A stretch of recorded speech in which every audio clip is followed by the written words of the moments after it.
The content of this podcast is provided for general informational purposes only and is not intended as, nor should it be considered a substitute for professional medical advice.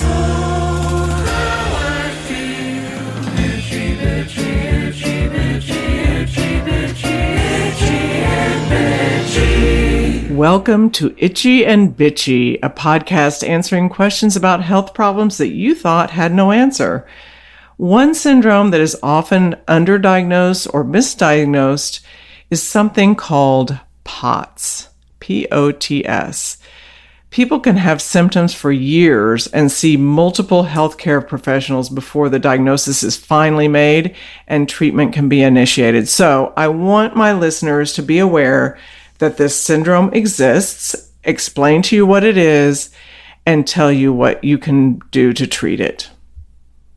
So POTS is postural orthostatic tachycardia syndrome. Postural orthostatic tachycardia syndrome. And it is a condition that affects your circulation. It involves the part of the nervous system that automatically controls and regulates our vital bodily functions. This is called the autonomic nervous system.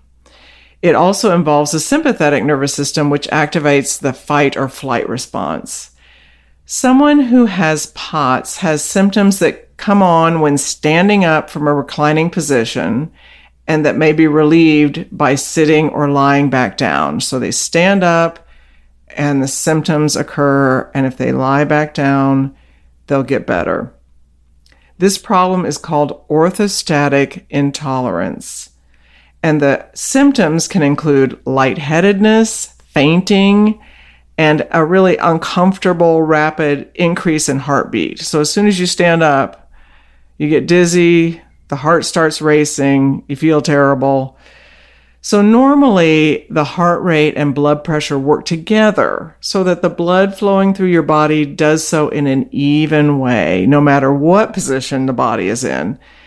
But in people with POTS, the balancing act of blood vessel squeeze and heart rate response is not coordinated. As a result, the blood pressure can't be kept stable and steady. POTS patients may see symptoms come and go over a period of years. In most cases, with adjustments in diet, medications, and physical activity, a person with POTS will see improvement in quality of life. And POTS symptoms may subside if an underlying cause is found and treated. There are different forms of POTS. The most common are neuropathic POTS. This is when a loss of nerve supply leads to a poor blood supply to the muscles, especially in the legs and the core of the body. There's hyperadrenergic POTS, and this is caused by an overactive sympathetic nervous system. And then we have low blood volume POTS, which means that we just have reduced blood volume and it can lead to those symptoms that we have in POTS. So who's at risk for this?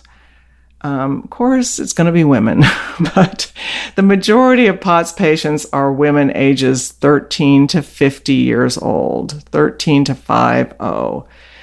In the U.S., about 1 to 3 million people suffer from POTS. And patients can develop POTS after a viral illness, a serious infection, a medical illness, pregnancy, might be why more women have it, and trauma such as a head injury. Interestingly, but not surprisingly, we are seeing that people will develop POTS after they have had a COVID-19 infection. This condition may also develop as an aftermath of a significant illness that requires prolonged immobilization. So say someone who's in a coma or has multiple traumas to their body and they have to remain in bed for long periods of time. POTS may develop in those who have had a recent history of mononucleosis. And people with certain autoimmune conditions such as Sjogren's syndrome and celiac disease can also be at higher risk. Sjogren's can be evaluated through blood testing for those of you who might be wondering that. That is diagnosed through a blood test. And celiac disease can be tested through blood work or a biopsy of the small intestines that's done by a gastroenterologist when they do an upper scope. After this break, I'm going to share with you the symptoms of POTS and how it is diagnosed and how it is treated. Be right back. When our world changed in March 2020, I decided to start wearing scrubs instead of my street clothes to work so I could peel them off every day when I got home and throw them in the wash. If I was going to make that switch to scrubs for my everyday attire, I needed something stylish, comfortable, innovative, antimicrobial, and would look great wash after wash. There is only one company that I knew would meet all those criteria, and that company is Figs. I now wear Fig scrubs to work every day, and my patients are frequently complimenting me on my scrubs. When has that ever happened? Scrubs are scrubs, right? They are not usually admired as a fashion statement, but my patients tell me all the time, Karen, you make those scrubs look so good. And I tell them, no, Figs makes these scrubs look so good. Those of us in healthcare have some of the world's toughest jobs, made even tougher in the last year and a half. When Figs was founded in 2013, they had a single focus: to serve, celebrate, and empower healthcare professionals everywhere. Because healthcare pros are here for us day and night, Figs refers to us as awesome humans, and they want to be there for us day and night too. Their innovative designs are stylish but never go out of style, and if you want pockets, they have items that have up to 20 pockets. Also, Fig's proprietary Pheonix fabric is ridiculously soft with 4-way stretch, moisture wicking, anti-wrinkle, and Silvadur antimicrobial technology that inhibits odor-producing microbes and increases durability. And you can get your Figs customized with text and icon embroidery. When you go to their website, if you don't know where to start, you can check out their core scrubs in a rainbow of colors. Their mix and match options allow you to have different top and pant sizes and styles. I wear several different styles and colors of scrub tops and pants, and I love them all. I even have their black lab coat, an item I didn't even think existed till I found it on Figs. Since I tend to get really cold in our overly air-conditioned office, I have Figs on-shift fleece vest. So stylish, comfy, and warm. If you are one of those awesome humans who work in healthcare, Figs wants you to wear the scrubs you deserve and enjoy 15% off your first order. And if you're not working on the front lines, thank someone who is with the best scrubs in the world. Figs will give you 15% off too. Use code ITCHY at checkout. Head to wearfigs.com, wearfigs.com, and enter my code ITCHY at checkout. Get ready to love your scrubs. So, what are the symptoms of postural orthostatic tachycardia syndrome, POTS?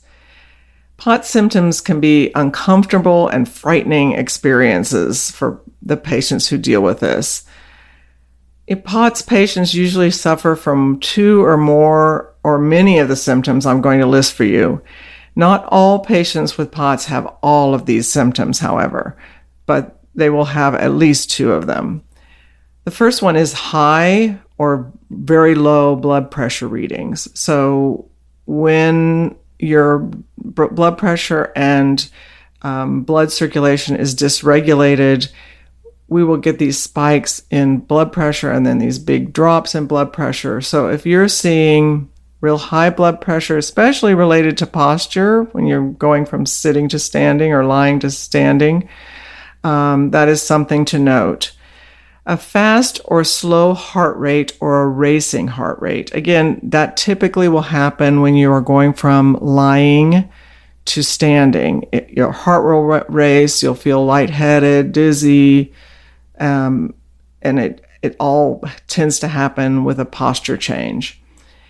Chest pain can happen with POTS. Dizziness or lightheadedness, especially when standing up or standing in one position for a long time. So say you're at a party and you're standing in the same place, chatting with someone for a long time, it could trigger the symptoms. The other thing that could trigger it is going on a long walk. Fainting or near fainting is another symptom. Exhaustion, just severe fatigue. We can also have GI symptoms, including abdominal pain, bloating, nausea, diarrhea, and/or constipation. We will often see fluctuating body temperatures, swinging from hot to cold. People also can feel nervous or jittery. They tend to have forgetfulness and trouble focusing, this brain fog, sometimes blurred vision. Headaches and body pain or aches are common, and people may feel like they're having the flu. They're getting the flu, sort of achy and all over achy headaches, and especially neck pain. Sleep problems, can really occur in someone with POTS because they will often have awakenings from sleep because of chest pain and racing heart rate that happens while they're sleeping, or excessive sweating while they're sleeping. All those things will tend to wake one up. Shakiness or tremors, especially with adrenaline surges, will be a common occurrence. Sometimes we will see discoloration of the feet and hands. People tend to have trouble tolerating exercise. And we often will see excessive or lack of sweating. So those are some of the symptoms that one can have. And again, you don't have to have all of them to be worked up for a diagnosis of POTS, but typically they will have quite a few of those symptoms. So how is POTS diagnosed? As I said in the introduction, it can be really difficult to diagnose due to so many symptoms that people have that might seem unrelated. And they tend to occur at different times in the body, and so it's hard to connect the dots sometimes. Before diagnosis of POTS, various symptoms may lead patients to go to many different healthcare providers in search of a diagnosis.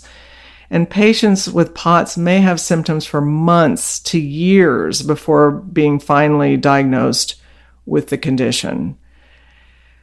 The gold standard for a test for POTS is called a tilt table test. TTT, tilt table test. Say that 3 times quick. Anyway, during the tilt table test, a person is placed on a flat table and you're secured onto that table, and it has a foot support. And then the table is tilted upward for a period of time to observe changes in your blood pressure and your heart rate. The person is initially lying on their back and is horizontal on the table. And then we're tilted in degrees to a completely vertical upright position. And during that study, blood pressure, heart rate, oxygen saturation, and cardiac rhythms are recorded and monitored. If the person faints with these position changes, the tilt test result is positive. So we're looking to make you pass out, basically. So if you pass out or become pre-syncopal, you're about to faint, that would be a positive tilt table test. And in order to get a tilt table test, you're going to have to go to a cardiologist. As a primary care provider, I cannot order a tilt table test. So, because a cardiologist has to be present, it's a little bit involved. So definitely you have to be referred to a cardiologist in order to get that testing done. Besides the tilt table test, other testing can be done for POTS, including blood and urine tests or an ultrasound of the heart. And sometimes we'll even do a skin biopsy to check for something called small fiber neuropathy, SFN, as in Nancy, or as in neuropathy. So those tests can also be done. And how is postural orthostatic tachycardia syndrome treated? That's the big question. So medications can be prescribed, and many of these meds are being used what we call off-label. I spoke about this in a previous podcast, but off-label usage of a medication is using a medication for a disease or symptom that it was not originally approved for. And we do this all the time in medicine. And so many of these are off-label usage for POTS. So meds commonly used include salt tablets, pretty easy, fludrocortisone, pyridostigmine, midodrine, ivabradine, or a beta blocker. We also use thigh-high medical compression stockings, so a pretty high compression. They're usually recommended because they help push the blood from the legs to reduce POTS symptoms. So we're trying to get the blood flow back up out of the legs into the core of the body and to the heart. You may be asked to monitor your blood pressure at home 1 to 2 times daily and keep a journal of that, because that can really help monitor and the symptoms so you can be properly treated. Although the heart is healthy in most POTS patients, a cardiac rehab program may be recommended. This can help recondition the body, which will help control POTS. The more deconditioned a person is, the more likely they are to have symptoms. So the more out of shape you are, and if you have POTS, that is going to make symptoms worse. And so what are some everyday kind of things that you can do to manage the POTS? So the big thing is increasing sodium, because when we increase sodium, we're going to increase blood volume, and that helps with that whole regulatory system, so everything stays more even in a person with POTS. So we will often increase the sodium intake to 3,000 to 10,000 milligrams per day. So that's high. You know, when we tell people with blood pressure to use a low sodium diet to lower their blood pressure, we recommend 2,000 milligrams a day. And so with POTS, we're looking at adding 3,000 to 10,000 milligrams a day. It's also advised to drink 65 to 85 ounces of fluids per day. And this, again, helps keep up the blood volume. Noon sports tabs can be added to the water versus using a sports drink. That's Noon is N as in Nancy, UUN. These tabs are ones that you can dissolve in water, and they have about 300 milligrams of sodium, which is helpful to keep that sodium up, and only 1 gram of sugar and only 15 calories per tab. So it's a much better option than high sugar sports drink that we often turn to. Another thing that helps is to eat small and frequent meals. They're just better tolerated and helps keep blood sugar even. And the other thing that will help with blood sugar regulation is diet with high fiber and complex carbohydrates. Because we want to keep the blood sugar levels steady. It's bad enough when the blood pressure is swinging all over the place. We do not need blood sugar swinging up and down in someone who has POTS. So if you want to keep your blood sugar even, eat high fiber foods, and that's through complex carbohydrates, and keep your nutrition balanced with a protein, with vegetables and dairy, if you can tolerate dairy, and fruits. So we always want to have a complex carb, a protein, and a good fat to help in our foods, our meals, and our snacks to keep our blood sugar even. When someone has POTS, at times they may not have the stamina for grocery shopping and preparing meals, so it's best if you can plan and prepare your meals when your energy is at its peak. So when you have energy, if you have POTS, go to the grocery store, get your stuff, Maybe make meals ahead of time, put them in the freezer, because there's going to be times where you don't have the energy to do that. And if possible, you can make it a family plan to prepare food and share grocery shopping responsibilities. Prior planning and preparation of your food will really help you avoid relying on processed foods. Processed foods are easy to prepare and they're appealing when you have reduced energy, but usually they have less nutritional value. And we also don't want to get all our salt or sodium from fast foods. Beneficial salty snacks may include chicken or beef broth, vegetable broth, pickles, olives.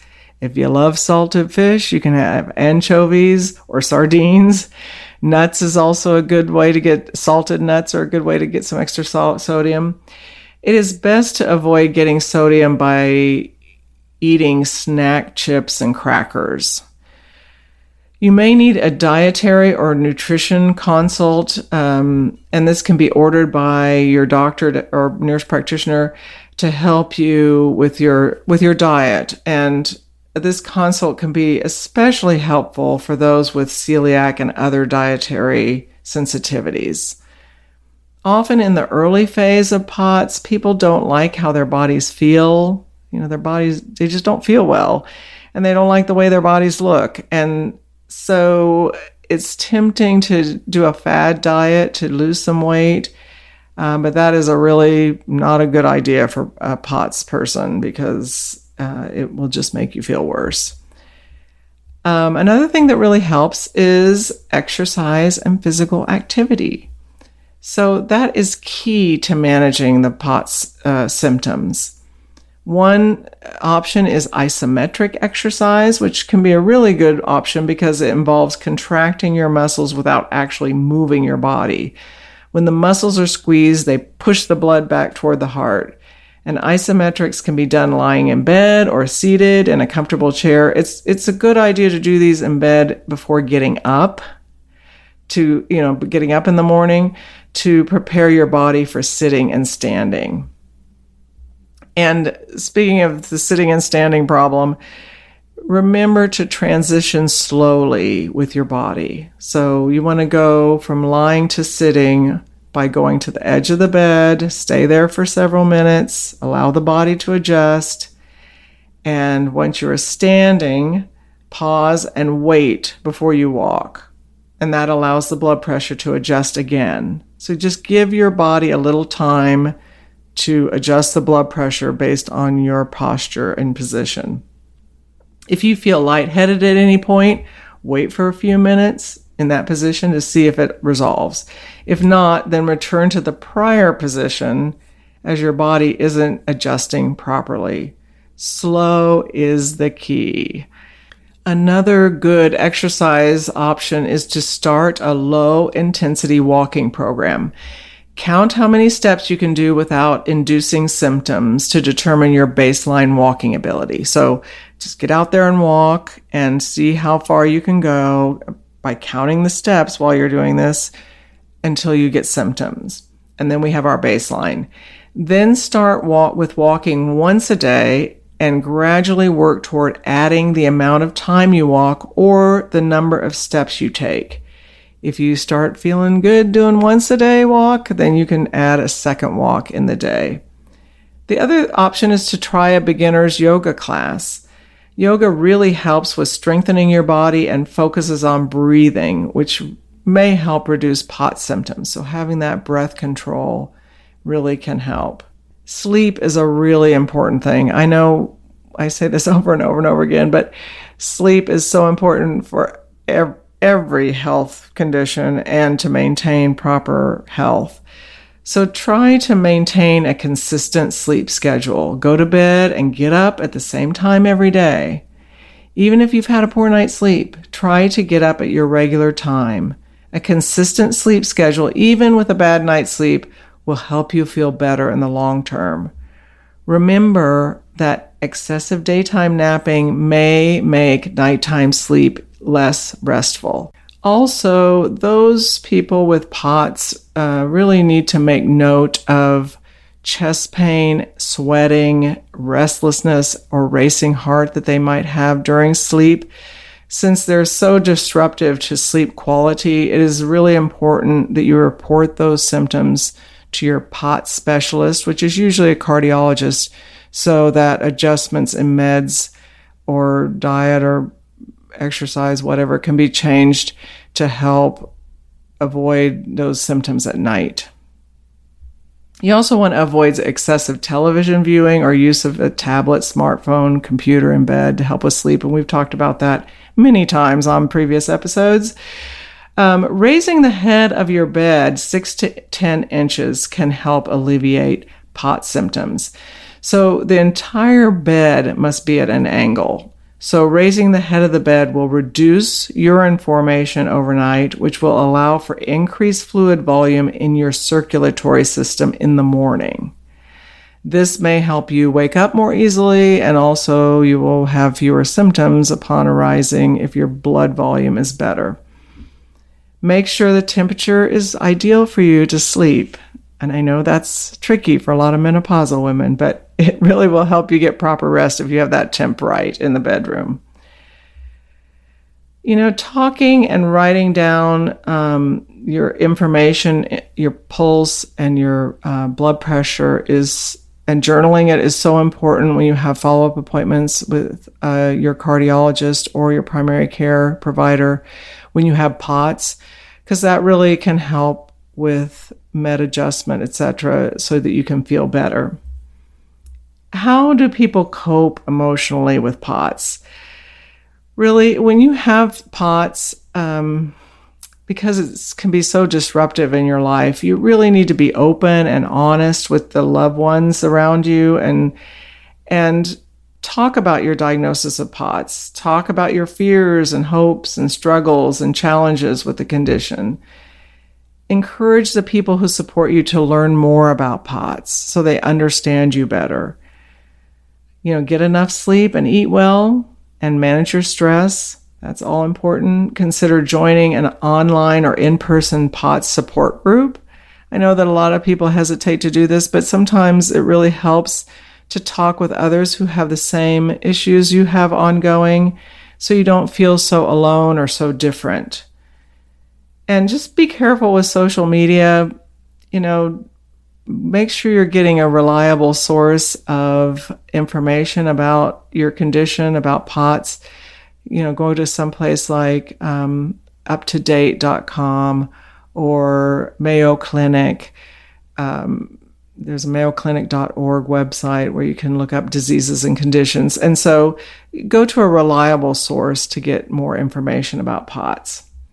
You also want to be really cautious of quick solutions from non-medical sources and people. A lot of people are anxious to give you advice and help, which is nice. I know they want to help you, but quick solutions don't usually help POTS, and it can even cause more emotional distress. So the things that we've talked about today, those are the things that are going to help your symptoms. There's really not a quick fix to this problem. A lot of it is behavioral changes and, of course, medication management. Since emotions can have a significant influence on your daily life and health, working with a therapist is recommended to help you learn to cope with a chronic health condition. And that's true of any chronic condition, not just POTS. Add meditation to your day, or just take a few minutes of time out during the day just to help reduce your symptoms and reduce your stress, because that will help with POTS.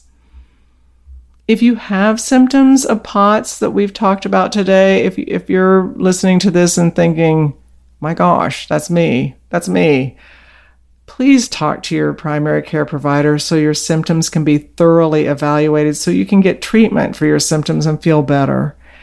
Really, if you think that you have these symptoms, feel like you have these symptoms and haven't gotten answers, bring up POTS to your provider and ask if that can be worked up.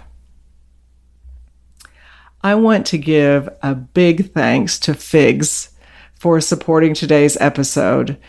The producer and composer of our theme music is Forrest Wenzel, And please visit our Facebook page at INB Podcast. So INB Podcast is our Facebook page.